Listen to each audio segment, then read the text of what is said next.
Spain के अंदलूसिया क्षेत्र में एक युवा चरवाहा सैंटियागो अपनी भेड़ों के साथ घूमता था। वो आज़ादी से भरा जीवन जी रहा था, लेकिन उसके दिल में एक सपना बार बार दस्तक देता, मिस्र के पिरामिडों में छिपे खजाने का सपना। एक रात एक पुराने ओक के पेड़ के नीचे सोते हुए उसने वही सपना फिर देखा। इस बार सपना इतना साफ था कि उसने तय किया उसे इस खजाने को ढूंढना ही होगा। यात्रा की शुरुआत में ही सैंटियागो की मुलाकात एक रहस्यमयी बूढ़े राजा से हुई।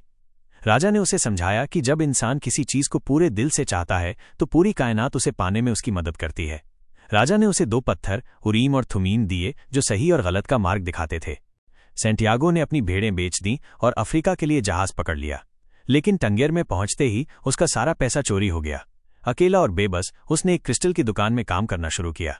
मेहनत और नए विचारों से उसने उस दुकान को मशहूर बना दिया और इतना कमाया कि वो फिर यात्रा पर निकल सका।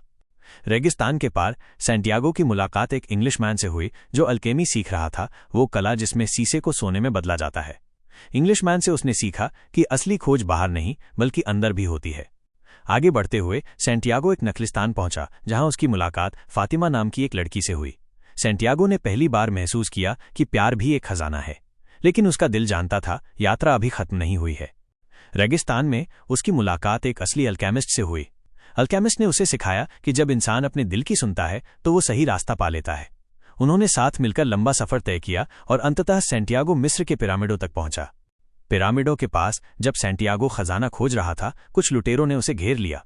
उनमें से एक ने हंसते हुए कहा कि उसने भी एक बार खजाने का सपना देखा था और वो स्पेन में एक पुराने चर्च के पास दबा था। सैंटियागो का दिल तेजी से धड़कने लगा। वो समझ गया खजाना हमेशा उसके पास था। वो वापस अपने गांव लौटा, उसी पुराने चर्च में गया जहां उसने पहली बार सपना देखा था, और वहीं जमीन खोदकर उसे सोना, रत्न और अनगिनत खजाने मिले। सैंटियागो मुस्कुराया, क्योंकि असली खजाना सिर्फ सोना नहीं था, बल्कि वो सफर था जिसने उसे अपने दिल की आवाज सुनना सिखाया।